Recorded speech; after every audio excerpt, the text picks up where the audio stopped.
serving God without any conditions. Then ang ato ang passage makita diha sa Habakkuk chapter 3 verse 17 down to 18.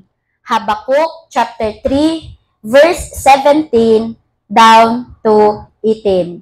Ingon ni Habakkuk, bisan pagdili na mamulak ang igera o mamunga ang mga paras ug ang mga olibo, bisan pag wala na maaning abot sa kaumahan ug mga matay na ang kahayupan ug wala na sulod ang ilang mga puy-anan, unsay giingon ni Habakkuk da sa 18, magmaya gihapon ako kay ang Ginoo nga Dios maumay akong manluluwas. So mo na siya igsuon ang ato ang hisgutan karon, serving God, no? Serving God without any condition. Unsay buot pasabot kung nagsulti ta og pag-alagad sa Ginoo nga walay kondisyon.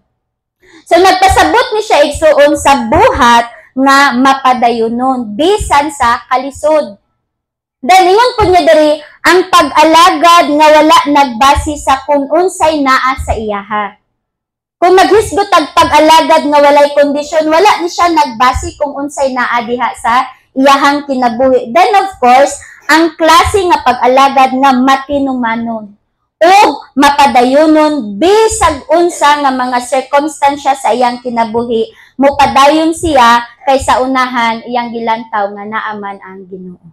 Serve God without any condition. Daghag mga Kristohanon, basi isa ta. Daghag mga Kristohanon nga nag-alagad sa Ginoo apan usahay na ay mga kondisyon. First, ilaha, moalagad ko kung maayo ang akong kahimtang. Lord, basta kay maayo ko sa akong dalatian, magpagamit ko sa imong buluhaton. Lord, kay basta hatagan ko nimog nindot na trabaho. Pahumanon nimo ang akong anak. Moapil ko sa tanang buluhaton, prayer meeting, cottage, ug bisag unsa pa. Daghag mga kondisyon sa ilahang mga kinabuhi. Pero igsuon, unsaon na lang kung wala pa ang panalangin sa imuha. Unsaon na lang kung nag-antos kag balatian. Unsaon na lang kung naakas kapait, naakas problema. Makaingon kaya ka nga, Lord, I will. Mga lagad og mga lagad jud ko nimo.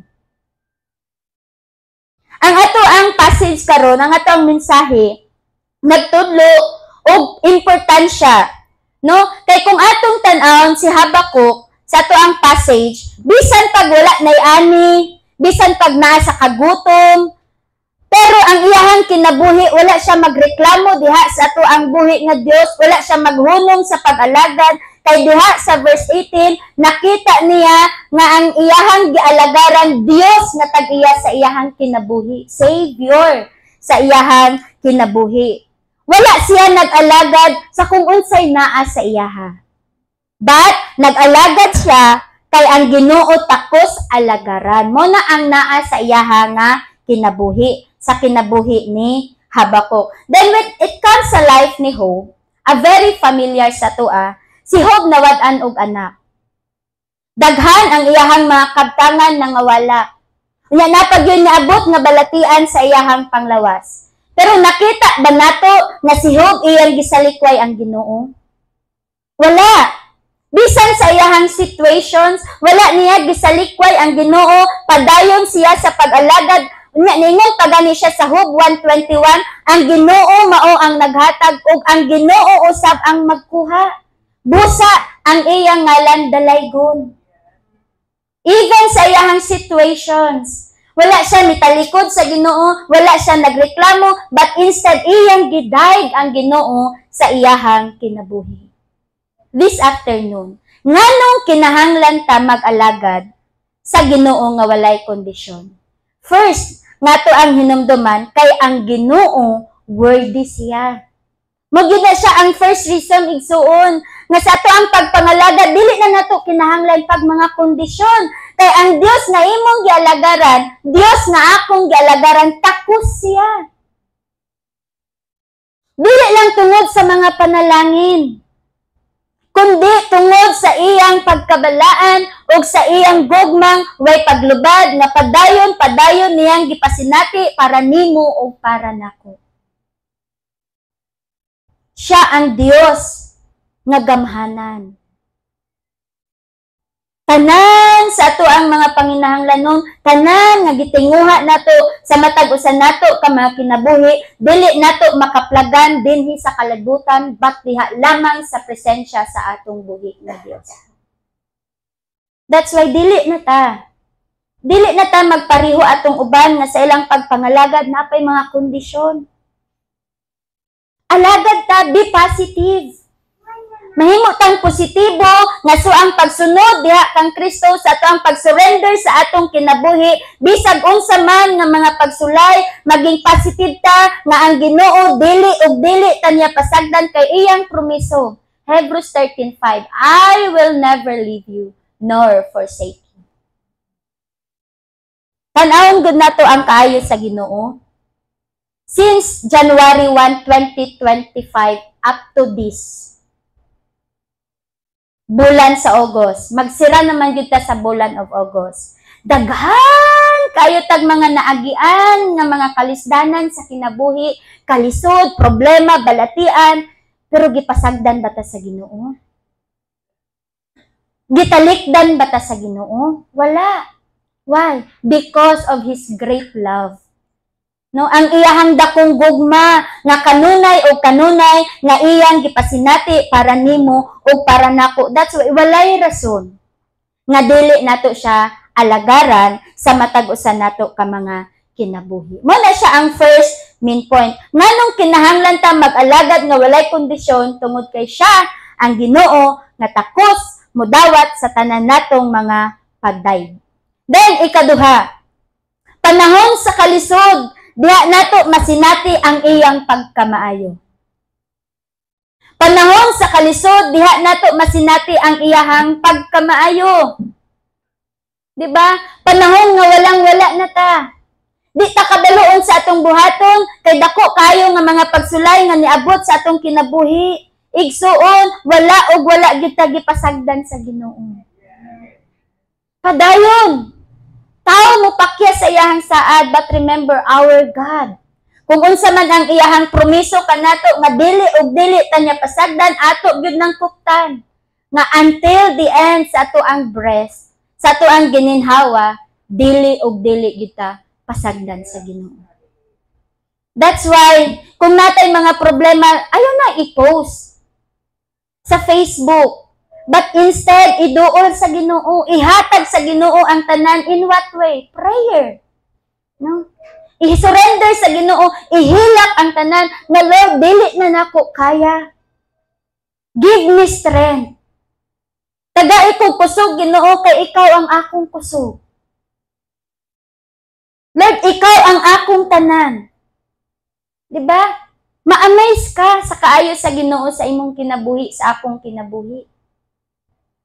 Mo-share ko gamay, pag married na mo ni Pastor Ken, isa nga ako ang desire nga makabalay.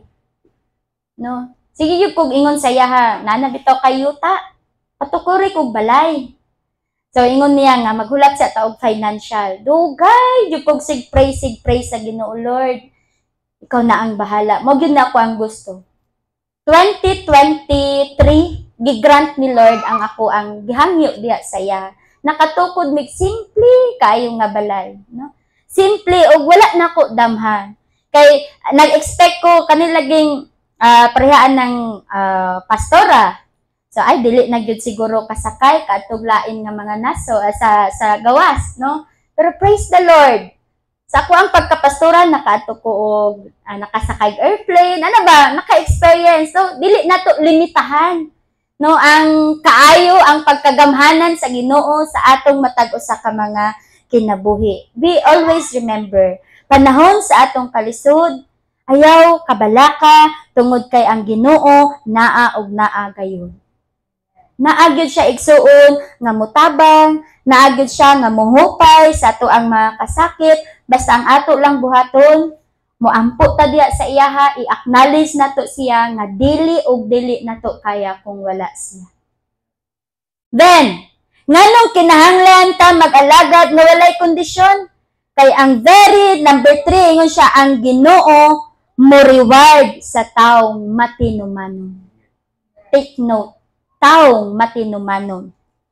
1 Corinthians 15:58, ang inyong kahago diha sa Ginoo dili makawang, dili masayang. Kanang imong pag-adto sa church, kanang imong paghatag, no, kanang imong gihimo basta para sa kahimayaan sa Ginoo, always remember nga kanang tanan dili og dili gyud na masayang. Atubangan sa atong buhi nga Dios. Kanang imong mga luha, kanang imong mga pag-antos, dili og dili na siya masayang kay muon na unya ang imong ganti atubangan sa atong buhi nga Dios. Then ingon pa niya diri, Pastora, unsaon man nako pag-alagad sa Ginoo nga walay kondisyon? Kay ganina ingon man ka, nganong kinahanglan ta mag-alagad sa Ginoo nga walay kondisyon? Karon Pastora, unsaon man? Unsaon nako pag-alagad sa Ginoo nga walay kondisyon? First, ingon niya diri, padayon sa pag-alagad sa Ginoo no matter what. Ayaw surrender. Kay kung mag-surrender ka sa niabot sa imuha nga pagsulay sa imong kinabuhi, kinsay alkansi kitara. Pero kung sa kasinatian sa kinabuhi maayo dili ta magpapekto sa problema mo, padayon ta, blessed ta. Blessed ta, kay nganuman, naa ang Ginoo. Kanunay o kanunay ang Ginoo nga nagasapnay sa atong kinabuhi. That's why dili nato tugutan nga kaning mga pagtayog sa ato sa kalibutan mo, surrender ta. Kani bitaw sa atong pagpangalagad, ayaw gyud tan-aw sa imong isig ka tawo, but look only to God. Kay ang tawo mapakyas. Pero ang Ginoo, no matter what, bisan pagbiyaan ka sa imong igsuon, sa imong anak, sa imong bana, God will remain. Magpabilin og magpabilin siya. That's why ayaw surrender igsuon. Padayon. Padayon. Og i-acknowledge kanunay nga dili nato kaya kung wala ang presensya sa atong buhi nga Dios. Then of course, unsaon nato pagpangalagad sa Ginoo nga walay kondisyon, ayaw itandi ang imong kaugalingon sa uban. That's the second main point. Ayaw ikumpara ang imuhang kaugalingon ngadto sa uban. Kung gi-bless man siya sa Ginoo, praise God. Ayaw kasi na. Lahi pud ang pagpanalangin sa Ginoo para sa imuha. Lahi ang pagpanalangin sa Ginoo para sa matag-usan nato ka mga kinabuhi. That's why do not compare.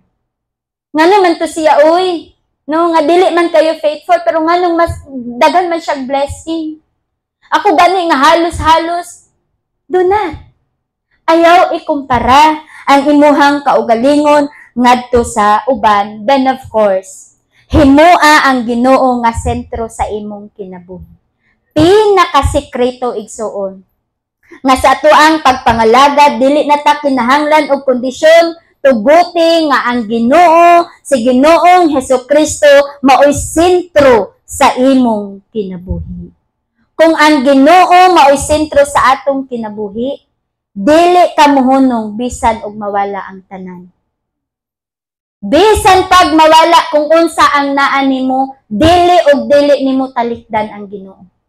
Mupadayon ka, kay positibo ka nga ang tanang panalangin tuburan sa panalangin, walay lain kundili ang atong buhi nga Dios.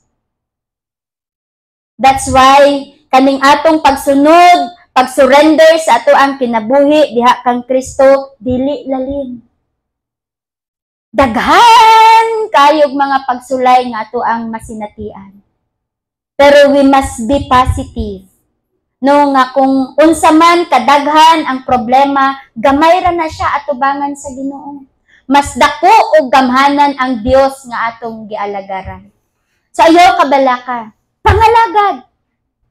Bisan pagdili na nato isulti kung unsa ang naa sa ato ang kasing-kasing, naa sa atong hunahuna, kabalo ang Ginoo. Kabalo ang Ginoo nga nanginahanglan ta financially, nakasabalatian, kabalo ang Ginoo. Kabalo mo unsa lay giulat sa Ginoo nga atoa siyang i-acknowledge sa ato ang kinabuhi nga Lord, dili og dili nako kaya ni. Busa tabangi ko. Pangalagad igsuon, pangalagad og dili na nato hulaton pa nga naapay mga kondisyon. Ayaw tong Lord, basta kay pahumanon lang nimo akong anak. Basta kay ayuha ko Lord, magpagamit ko. Ayaw na. Samtang makalakaw, makadungog, makakita, igsuon paggamit para sa kahimayaan sa atong buhi nga Dios. Kay nga naman, ang tanan nga imong kahago, ang tanan nga imong gihimo para sa Ginoo, dili og dili gyud na siya masayang. Dili og dili makawang og muuna-unya ang atong ganti nga madawat diha sa presensya sa atong buhi nga Dios. Wala ko kabaloon say mahitabo after this one. Sa ato ang pag-uli, pag makita ni Satan nga grabe ta kainit sa pagpangalagad diha niya, mangita na siya pamaagi. Aron kaning atong kadasig mabro.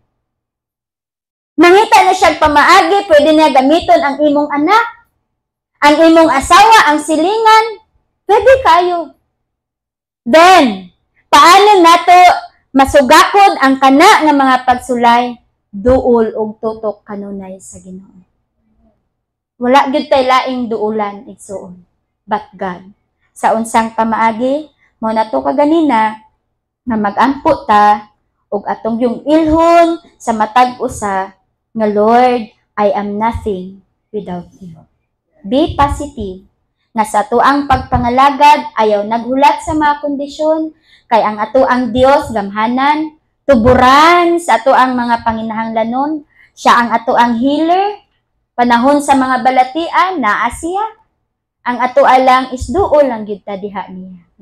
Mangayo lang gyud tagtabang, mangayo tagiya unsay angay natong buhaton. Panahon sa mga pagsulay, Lord, unsa ang akong buhaton. I-acknowledge kanunay sa atong matag usa ka mga kinabuhi nga I am nothing without you. Just like kay Habakuk, bisan wala nay ani nga iyahang maani, bisag naa siya sa sitwasyon sa kalisod, pero ingon niya, I will rejoice. Magmaya gihapon ko kay ang Ginoo nga Dios maumay tag-iya sa tanan ug labaw sa tanan, siya ang akong manluluwas.